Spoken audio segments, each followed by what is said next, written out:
On this awesome episode of UTR, we take another look at the meatiest part of your palm. That's right, we're in Southeast Michigan for some good wood, a romp in the trees, cuisine you'll crave, and some fine folks who make books for the blind. Heck, we'll even show you how to play cricket, I think. Get ready to explore the cool people, places, and things that make Southeast Michigan a great place to be. Along the way is where we find the unexpected. Along the way is where we take in the scenery, and often where we have the most fun. Sure, along the way can be the place we stop to fill up or grab a bite to eat.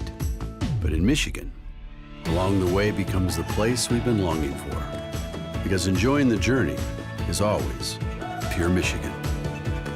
Your trip begins at michigan.org. The Michigan Economic Development Corporation, dedicated to shared economic success. MEDC promotes the state's assets and opportunities that support business investment, job growth, and community vitality. There's something special about the pride, the skill, and the passion it takes to build something great. The Construction Association of Michigan, CAM, understands that passion and has been providing contractors with the resources they need since 1885. A visit to the Stalls Automotive Museum will take you back to a time when cars were more than just a way to get around. In addition to beautiful cars, enjoy the collection of gas pumps, road signs, oil cans, and other car-related accessories. Info at stallsauto.com. I've been around the world, but there's one place I keep coming back to. And the more I explore, the more I realize it's the place to be. I'm Tom Dalton, and this is Under the Radar, Michigan.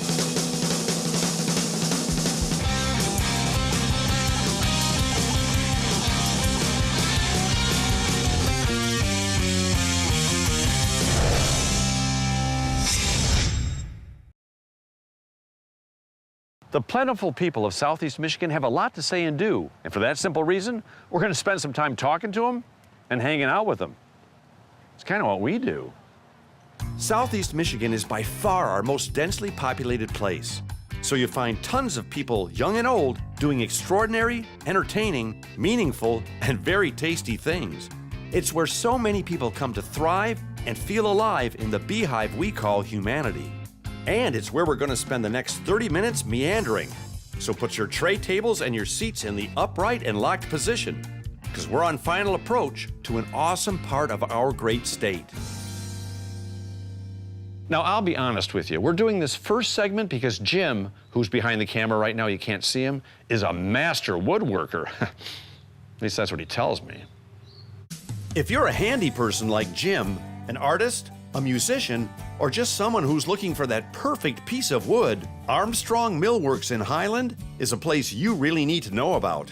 It's a fourth-generation, family-owned business that's been shaving, shaping, sanding, and supplying good wood for folks far and wide for as long as people around these parts can remember. Dennis is a proud Armstrong who grew up in the shadow of this great millworks, and now he's passing that tradition on to his kids. I'm gonna level with you. I'm not much of a woodworker, other than the fact that I made a cutting board in 9th grade and my legs looked like 2x4s. But other than that, I wasn't sure what we were going to talk about till I came here. I don't know where to start. These machines you use, how old are they? Oh, they can vary from World War II and prior to very current. Some of them look old, but they are old style equipment that are still being made today. Oh, like me. Yeah. So your specialty here is, well, you do a lot of things, all things wood. But I saw the drawers of molding those metal, what are they called? They're knives. All right. They're profile knives. You've got millions of them. Well, we have about 1,800 different profiles, and we have a new one made every week. This place goes back, way back. How did it all start? My father was looking for a way out of farming. Our family came to this farm in 1842. Shortly after Michigan became a state. And he didn't really like the farming, and he was quite a good woodworker. He excelled at woodworking in school, and he got into making furniture.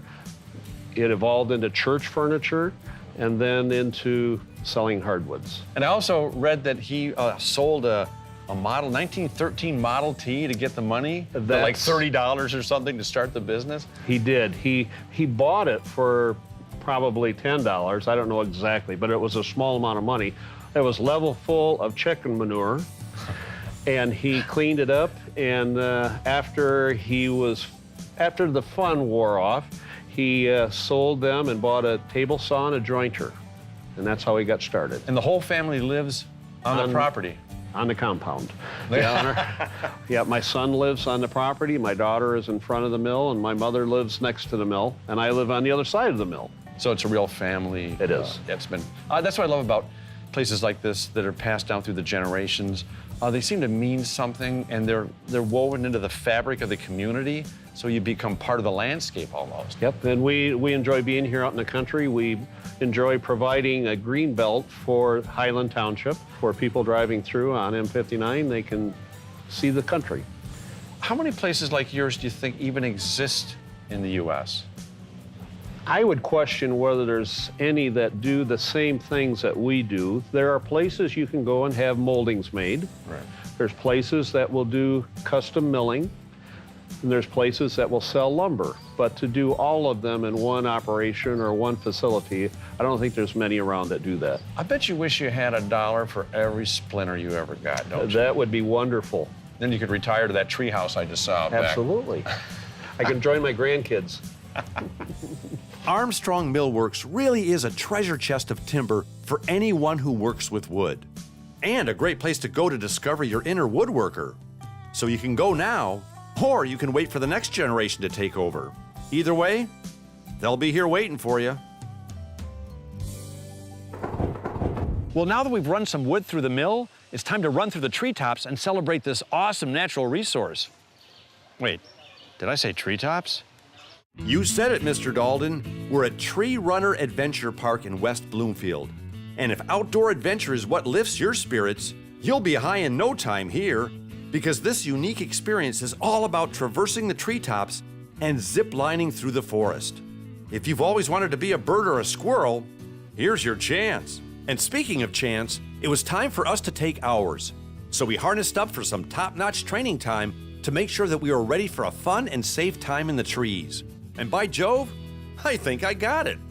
Sort of. This will be easy. Well, before I go tiptoeing through the treetops, I should probably have a conversation with the park's #1 tree hugger, Thomas Knuth. Okay, first question, Thomas. Did you get the Lorax permission to do this? No, but we did consult a few worms and a bear. Okay. Oh, okay, fine with me. We did the same thing for our show.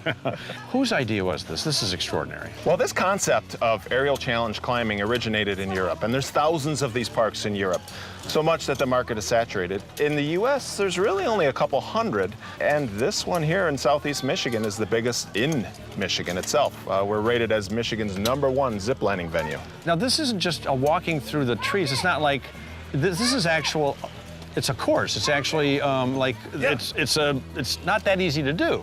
Well, here at Treerunner, we have 10 aerial trails, independent trails. Each trail is essentially an obstacle course on steroids. All the obstacles are suspended from the trees. You, as the climber, need to get from tree to tree, but to do it, you have to climb through that obstacle. Every few obstacles, you get the treat of a nice zip line. Well, I mean, if you want to see what it's like to be a squirrel or a bird, this is awesome. To be this high in the trees and to be able to move from tree to tree, it's like darn near Tarzan-esque. Right, Tarzan in the trees. It's an aerial challenge, it's a thrill, it's an adrenaline rush. You see people come out here because they love climbing. You see families come out here because it's not only family bonding, but it helps them work on problem-solving skills and communication. Well, at this point, I think I knew just about everything I needed to know. So it was time for Tom to try Treerunner. Oh, these are tricky. You didn't tell me. But look at me. Well, oh, okay, I got it. You got it. Look at me. You got it. I'm adventure parking. Wait a minute, Mommy. What do I do with this one?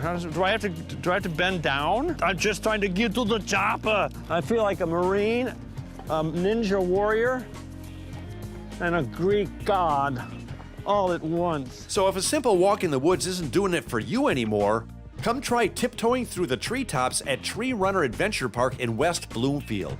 It just might be the coolest thing you do all summer. And the funnest, too. How do I slow down?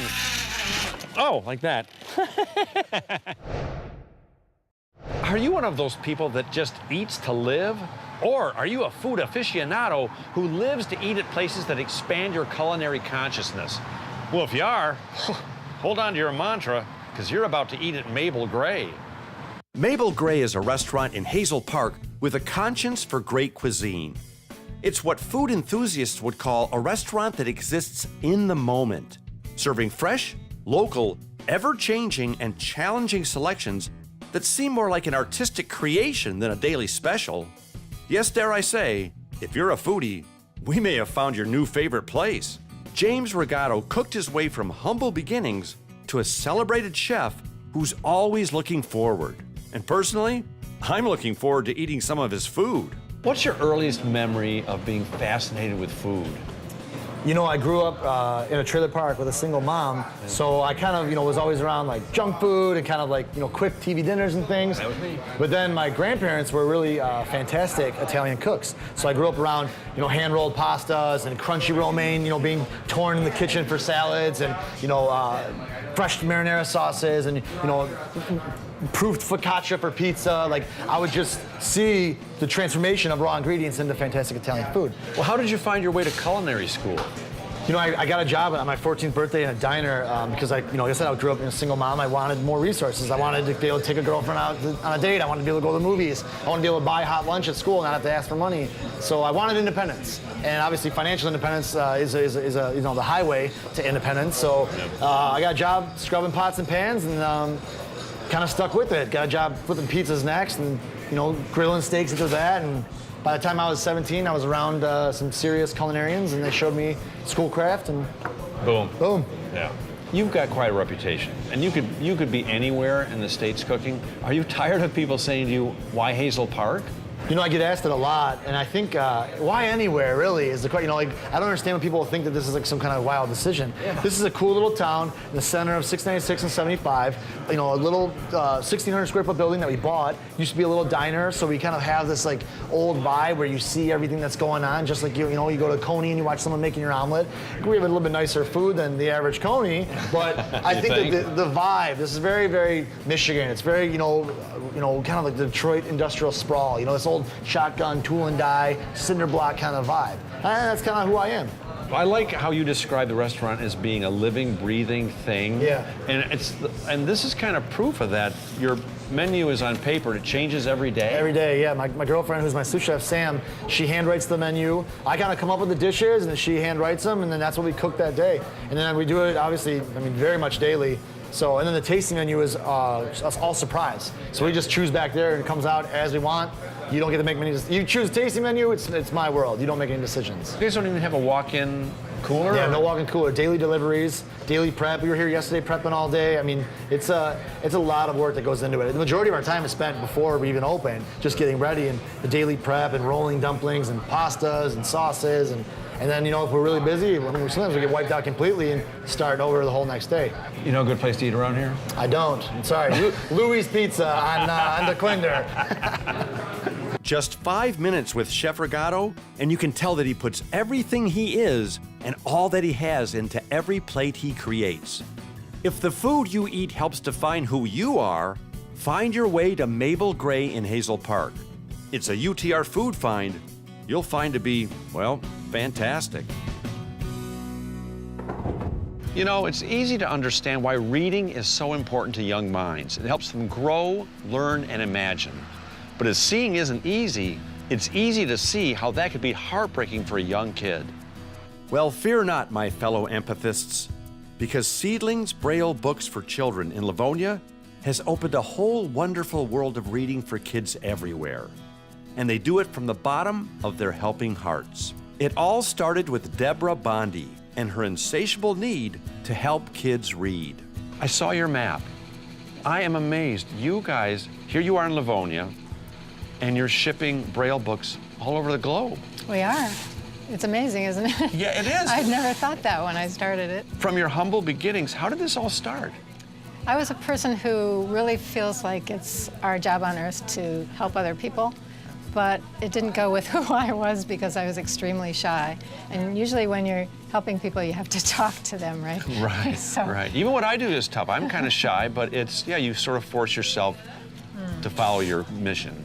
Well, I heard about Braille and I thought, oh, that's perfect. I can make books in my home by myself and send them off and help people, right? So I took the Braille class, and when I learned Braille, there were some other people there, including a mom of a blind child, and she mentioned that her daughter only had 2 books, and I thought, that's crazy. Why, you know? Sighted kids have hundreds of books usually in their home and in the library and whatnot. She only had 2.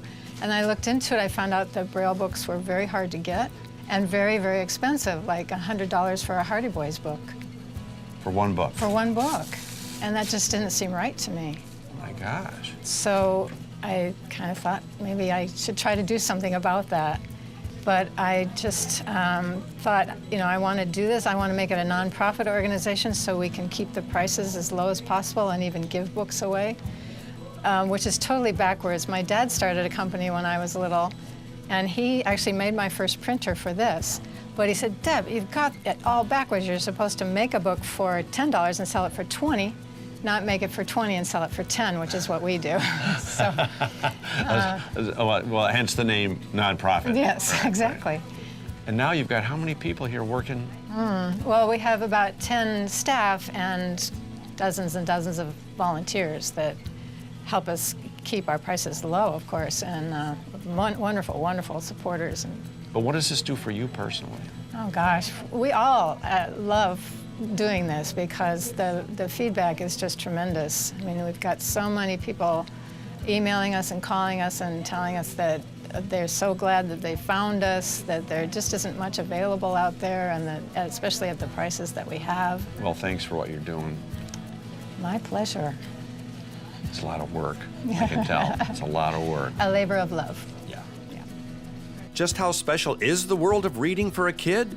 Well, I guess now would be the appropriate time to ask one. And Sarah Murphy is absolutely amazing. So you can read this book here in front of me. Uh-huh. Yup.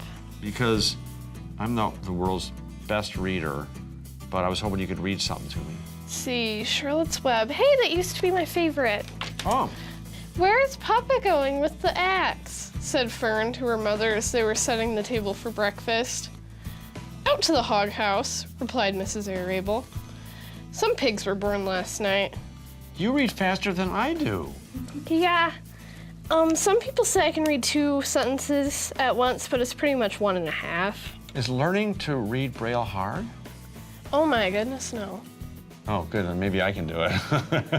Heck, these kids are so smart. Even little Cara Gilmore types her own Braille. So, if you were to write someone's name... Oh, write my name, Tom.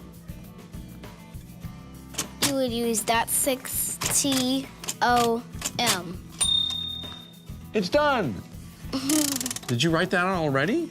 Yes. I should have had you write my books because they would have been done a lot faster if you did them. That's wonderful. And don't forget Caitlin Kalel. She actually grew up on Seedlings books and is now on their board of directors. What's amazing to me with these books, when I look at what you're reading, it's just a blank white page. But there's a whole world in there that you see that I don't see. And that's one of the cool parts about being blind, is that we've got a great imagination and we've developed our senses greatly. So that's why especially exposure to Braille, even with our baby books, is very important, because we need to start developing those sensational touch skills at a very young age. So this is extremely important because not only does reading allow children to learn, it gives them a voice and it allows them to be able to master their language. And if they can't read, they can't write, and they won't be able to be successful down the road. So it's very important to get Braille materials into the hands of children across the country and around the world so that they aren't left behind, so they can continue to flourish and have the opportunity to be successful. Everyone we encountered at Seedlings had a heart of gold and a wonderful story to be told about how they're changing and enlightening young lives. They've even given away half of the 500,000 books that they've made since 1984. So if helping kids discover the world around them is something that pulls your heartstring, get a hold of the fine folks at Seedlings Braille Books and find out how you can help. Because quite honestly, once you see what these great people are doing, you won't be able to help yourself. Have you ever stumbled upon a cricket game and thought to yourself, that's nice. What the heck's going on? Well, thanks to the Farmington Cricket Club, we're all about to find out. I hope. That's right, it's the historic and revered game of cricket. A bat and ball game that dates back to the 16th century of England. So why are people still playing today? Beats me, because I can't figure out how the darn game works. Luckily for me, Kamal Ambadi displayed both patience and grace while attempting to transfer his cricket knowledge to my cranium. Now, watching the game, it looks a little like baseball. So I figured out it's just like baseball, only completely different, right? Right, you can call it's a different version of the game. So are they related? It's not related, it's a cousins. It's a cousins, you can call brothers, cousins. So cricket started in like 500 years ago. So 16th, 17th centuries. Yeah. So game goes to, so it's born in England, Great Britain. So when English conquer all over the world, they get the game too all over the world. Explain the spirit of cricket. What is that? Yeah, so that spirit of the cricket. So winning game, like, it's any other game. So there is a winner and loser. But spirit of cricket is you win the hearts of the people. Because you may lose the game, but being the sportsmanship, being like friendly and respectful to your opposition umpire and everyone. So that's where the spirit requires. And the Farmington Cricket Club, you guys play a different kind of cricket? Yeah, so Farmington Cricket Club started 10 years back. So we have around 600 members now. Wow. So we have men, we have women, we have youth. So we are organizing tournament across the year, like starting from spring, summer, fall, and winter. So all seasons we have some tournaments. So the main idea is to engage everyone with the cricket. Why do you think more guys like me should get into the game? Yeah, so, cricket teaches a lot of human values. Let's say patience or respect, like as I discussed with the spirit of the game. So many factors involved with the cricket. So it's played very close to the actual human life, I think it's time I got out there and actually tried it out. What do you think? Oh, sure, that will be wonderful. We'd love to have you on the field. Well, first I got to figure out what I'm doing. Okay, sure, yeah. Well, even though I didn't quite understand what was going on yet, Kamal and his mates were nice enough to let me take a few quick swings of the flat bat. Can you say mediocre?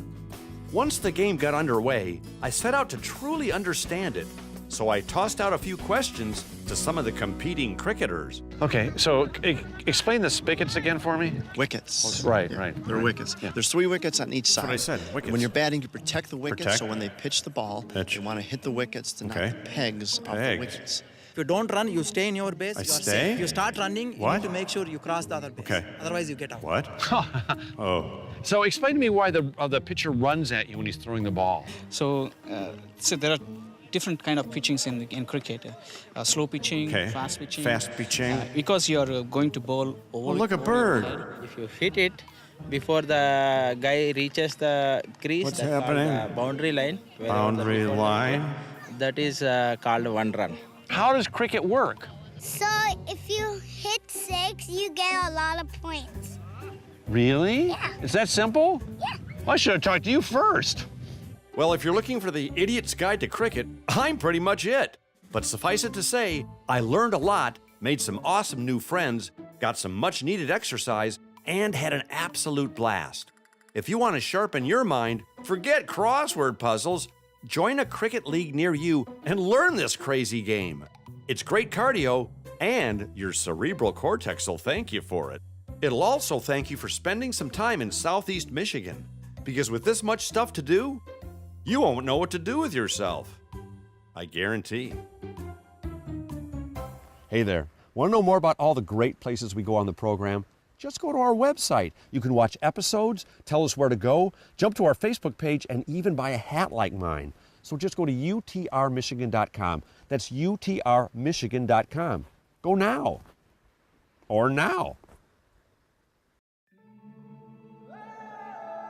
Along the way is where we find the unexpected. Along the way is where we take in the scenery, and often where we have the most fun. Sure, along the way can be the place we stop to fill up or grab a bite to eat. But in Michigan, along the way becomes the place we've been longing for. Because enjoying the journey is always pure Michigan. Your trip begins at Michigan.org. The Michigan Economic Development Corporation, dedicated to shared economic success. MEDC promotes the state's assets and opportunities that support business investment, job growth, and community vitality. There's something special about the pride, the skill, and the passion it takes to build something great. The Construction Association of Michigan, CAM, understands that passion and has been providing contractors with the resources they need since 1885.